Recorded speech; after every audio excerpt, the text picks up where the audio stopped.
শুরু করছি আজকের গল্প অদৃশ বর্ধনের লেখা ঘণ্টা। হরিশ কাকা বললেন, বাড়িতে নিশ্চয়ই ভূত আছে। শুনে পদ্মমাসি ছাড়া সবাই হেসে উঠল। পদ্মমাসি ভীতু মানুষ, শহুরে মেয়ে। ভূত প্রেতের নাম শুনলেই তার গা ছমছম করে। তবুও জোর করে হাসল মাসি। বলল, আমার শোবার ঘরটাই নিশ্চয়ই ভূতের বসবার ঘর। হরিশ কাকার চোখে যেন বিদ্যুৎ খেলে গেল। বললেন, সত্যি কথা বলতে গেলে কিন্তু তাই। বাড়ির সেরা ঘরটাতেই ভূতের আসর বসে। তোমার ঘরটাও এ বাড়ির ১ নম্বর ঘর। কি হলো, ঢোক গিলছ কেন? গলা শুকিয়ে গেছে? লেবুর শরবত দেব? চা? আদিক্ষেতা দেখে আর বাঁচি না, ঝংকার দিল পদ্মমাসি। হাসির অট্টরোলে হরিশ কাকা কি বললেন শোনা গেল না। পাড়াগাঁয়ে এই আমাদের প্রথম রাত্রিবাস। এসেছিলাম ভাইপোর বিয়েতে। বর কনে এখন কনে বাড়িতে। আমরা জনাদশেক এসেছি হরিশ কাকার পৈতৃক ভিটেতে। সেকেলে জমিদার বাড়ি, ৩ মহলা। এখন অবশ্য দেউড়িতে বট গজিয়েছে। জানলার খড়খড়ি হাওয়ায় নড়ে, ছাদের ফাটলে জল ঝরে দারুণ বর্ষায়। তাহলেও একটা রাত হৈ হৈ করে কাটিয়ে দেওয়ার পক্ষে যথেষ্ট। হরিশ কাকার বাল্যবন্ধু ডাক্তার ননী চাটুর্যে বললেন, নিশ্চয়ই ভূত আছে বললে কেন? বাড়ি ফাঁকা পড়ে থাকলে পাড়াগাঁয়ের ভূতেরা সেখানে আড্ডা গাড়ে। কানাঘুষো সেরকম শুনছিলাম মাসখানেক আগে কলকাতায়। মাঝখানে দিন ৩ থেকেও ছিলাম। সিঁড়িতে খসখস আওয়াজ ছাড়া কিছু শুনিনি বা দেখিনি। ভাঙা বাড়িতে খসখস আওয়াজ হাওয়া দিলেই শোনা যায়, বললে নগেন দত্ত, সাংবাদিক, আমার বন্ধু। তা তো বটেই, বললেন হরিশ খুড়ো। হাওয়া দিলে অনেক ভুতুরে আওয়াজ শোনা যায়। গাছের পাতা সরসর করে, জানালা খটখট করে, দরজা ক্যাচক্যাচ করে। ভূতের ওঝারা তখন খড়ি পেতে ভূত তাড়ায়, মানে হাওয়া থামলেই আওয়াজ থামে। ননী চাটুর্যে বললেন, মনে হচ্ছে ভূতে বিশ্বাস নেই। আলবাত আছে, নেই বলার মতো বুকের পাটা আমার নেই। তবে সব বাড়িতে থাকে না, সবার ভাগ্যে ভূত দর্শনও ঘটে না। আমি বললাম, কাকা, আপনি কিন্তু ননী কাকার প্রশ্নের উত্তর এড়িয়ে গেলেন। এ বাড়িতে সত্যি সত্যি ভূত আছে কিনা বললেন না। হরিশ কাকা পদ্মমাসির দিকে তাকালেন। মাসি কাঠ হয়ে বসেছিল। বেশ বুঝলাম ভয় পেয়েছে। বললাম, কি মাসি, ভূতের বসবার ঘরে শুতে মন চাইছে না? তুই থাম তো, খ্যান খ্যান করে উঠল মাসি। ভূত থাকলে আমার কি? পারুল তো রইল, দোরগোড়ায় ও শোবে ক্ষণ। বলি, ঘণ্টা টন্টা আছে? হরিশ কাকা গম্ভীর হওয়ার চেষ্টা করলেন। ঘণ্টা দিয়ে কি হবে? বাজাবো বাজাবো, ভয় পেলেই ঘণ্টা বাজাবো, পারুলের ঘুম ভেঙে যাবে। আমি বললাম, অত সাহসে দরকার কি মাসি? ঘরটা পাল্টে নিলেই তো হয়। কটমট করে পদ্মমাসি তাকালো আমার দিকে। হরিশ কাকা বললেন, সিন্দুক খুঁজলে আরতির বাড়তি ঘণ্টা ২-১টা পাওয়া যেতে পারে। আর কারো ঘণ্টা লাগবে নাকি? আবার হাসির হরড়া ছুটল। পদ্মমাসি গজগজ করতে করতে পারুলকে নিয়ে ওপরে চলে গেল। হরিশ কাকাও গেলেন। ফিরে এসে বললেন, একটা ঘণ্টা দিয়ে এলাম। আমি বললাম, মাসি কিন্তু বড্ড ভয় পেয়েছে। স্বাভাবিক, এ বাড়িতে আগে কোনো উপদ্রব ছিল না, ইদানিং কানাঘুষো শুনছি। সত্যি?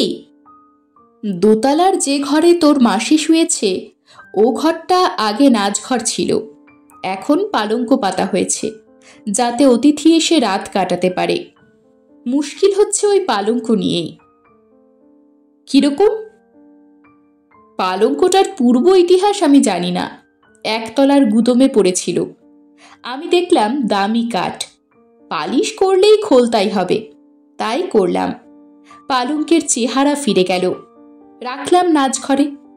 ওই ঘরটাই সবচাইতে বড় অতিথি ঘর হলো। মাস 3 আগে পাখি শিকার করতে আমার এক বন্ধু এলো। ওই ঘরে ওই খাটে এক রাত কাটালো। পরের দিন সকালে ঘর পাল্টে অন্য ঘরে রইল। কেন? খাটটা নাকি মোটেই সুবিধার নয়, ঘুম হয় না। ও, ননি চাটুজ্জে বললেন, জেনে শুনে তুমি ওকে ও ঘরে পাঠালে? আমি তো ভয় দেখালাম, কিন্তু ওর জেদ চেপে গেলে কি করব? তাছাড়া গোড়া থেকেই পারুল ওর জিনিসপত্র ওই ঘরে তুলেছে, এখন মালপত্র সরানোও ঝামেলা।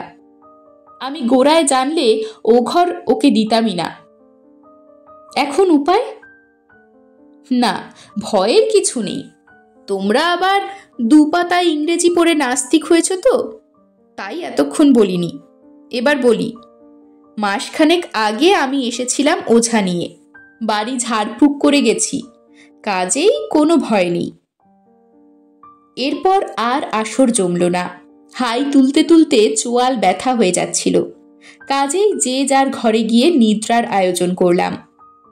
পরের দিন রবিবার। আগের দিন খাটাখাটুনির ফলে গায়ে গতরেও ব্যথা হয়েছিল, তাই ঘুম ভাঙতে 8টা বাজল। একতলার বৈঠকখানায় পুরুষরা জমায়েত হলাম। চা পানের পর হরিশ কাকা বললেন, চ আমাদের ভিটে দেখিয়ে আনি। প্রস্তাবটা মন্দ নয়। কলকাতার ছেলেদের কাছে শ্যামলা বাংলার গ্রাম্যরূপ এমনিতেই মধুর, তার উপর স্মৃতি বিজড়িত জমিদার ভবন। সুতরাং আমরা হৈ হৈ করে বেরিয়ে পড়লাম। আস্তাবল দেখলাম রংমহল। এককালে যেখানে কাশি কাঞ্চির বাইজিরা এসে ঘুঙুরের ঘূর্ণাবর্ত সৃষ্টি করে গেছে। কচুরিপানায় ঢাকা দেখলাম বিন বাদল বরসাত মোগলাই অনুকরণে একটি বিরাট বাগান, মাঝে ঝিল আর ফোয়ারার সারি। দারুণ গ্রীষ্মেও নাকি এখানে বর্ষার আমেজ সৃষ্টি করা হতো। সব দেখে ফিরতে বেলা প্রায় 11টা হলো। বৈঠকখানার দোরগোড়ায় দেখি পিন্টি দাঁড়িয়ে। পিন্টি আমার খুড়তুতো বোন, হরিশ কাকার মেয়ে। মুখ আমসি করে পিন্টি যা বলল তা শুনে আমরা তো হতভম্ব। পদ্মমাসি নাকি এক্ষুনি চলে যাচ্ছে। নিশুতি রাতে নাকি ভূতে হানা দিয়েছিল মাসির ঘরে। শুনেই আমরা 3 লাফে সিঁড়ি টপকে পিন্টির পেছন পেছন দোতলায় উঠলাম। পদ্মমাসি ঘর পাল্টেছে দেখলাম। বড় ঘর ছেড়ে শুকনো মুখে শুয়ে রয়েছে পিন্টির ঘরে। আমরা ঘিরে দাঁড়াতেই চোখ খুলল পদ্মমাসি। চোখের কোলে দেখলাম কালি পড়েছে। চিচি স্বরে মাসি বলল, ব্যাপারটা এতক্ষণে খোলসা হলো। পারুল আসতেই মনটা হালকা হলো। কাল রাতে খুব তো ভয় দেখালে আমাকে। জানলা খটখট আওয়াজ করে, সিঁড়িতে সরসর শব্দ হয়, আরও কত কি। সত্যি কথা বলতে কি, ঘরে ঢুকে পর্যন্ত গা ছমছম করছিল। সারাদিন খাটুনির জন্যে তবুও শুতে না শুতেই ঘুমিয়ে পড়েছি। কতক্ষণ ঘুমিয়েছিলাম জানি না। হঠাৎ জেগে উঠলাম।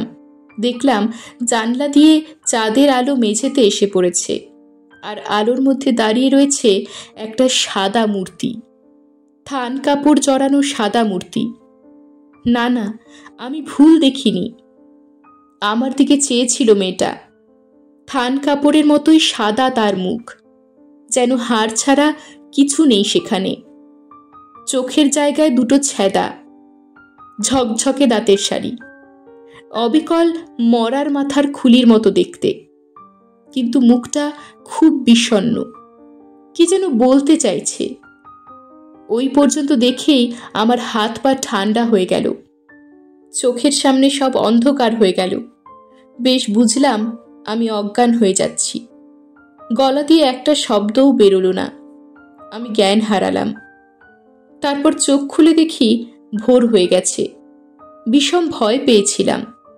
এখন অবশ্য ভয় আর নেই। পারুল আমার ভয় ভেঙে দিয়েছে। পারুল ভয় ভেঙে দিয়েছে মানে? পারুল কি ওঝা? হরিশ কাকা বললেন। পারুলকে সকালে পেতনির কথা বলতে হেসে গড়িয়ে পড়ল। আসলে হয়েছে কি, ঘন্টার আওয়াজ শুনেই পারুলের ঘুম ভেঙে গিয়েছিল। তাড়াতাড়ি ও ঘরে আসে, এসে দেখে আমি চোখ বুজে শুয়ে আছি। আসলে ওর থান কাপড় দেখেই আমি অজ্ঞান হয়ে গিয়েছিলাম। ও ভাবল আমি ঘুমোচ্ছি, তাই আর বিরক্ত না করে আবার শুতে চলে যায়। তাহলে তো ল্যাটা চুকেই গেল, পারুলই কাল রাতে পেতনি হয়েছিল, বললাম আমি। একটু হতাশ হয়েই বললাম, ভূত প্রেত নিয়ে কেবল গল্পই করলুম, চোখে দেখা আর হলো না। পদ্মমাসি বলল, সে যাই হোক, আমি বিয়ে বাড়িতে যাচ্ছি, অনেক কাজ আছে, এ বাড়িতে আর ঢুকছি না, যা ভয় পেয়েছিলাম। পদ্মমাসি চলে গেলে আমরা আবার বৈঠকখানায় এলাম। চায়ের কাপ এলো। চুমুক দিয়ে ননি চাটুজ্জে বললেন, যাক, একটা ফাড়া কাটল। পারুল প্রেতিনী রহস্য পরিষ্কার না করলে ভদ্রমহিলার নার্ভের ব্যারামে দাঁড়িয়ে যেত। রহস্য কি সত্যিই পরিষ্কার হয়েছে? হরিশ কাকা বললেন, বাকি কি রইল? ঘন্টার ডাক শুনেই পারুল ঘরে ঢুকেছে, মাসি তাকেই পেতনি ভেবেছে, বললাম আমি। বুঝলাম, কিন্তু তোর মাসি তো খাট ছেড়ে নামেইনি, তার আগেই অজ্ঞান হয়েছে। তাতে কি হয়েছে? ঘন্টাটা তাহলে বাজালো কে?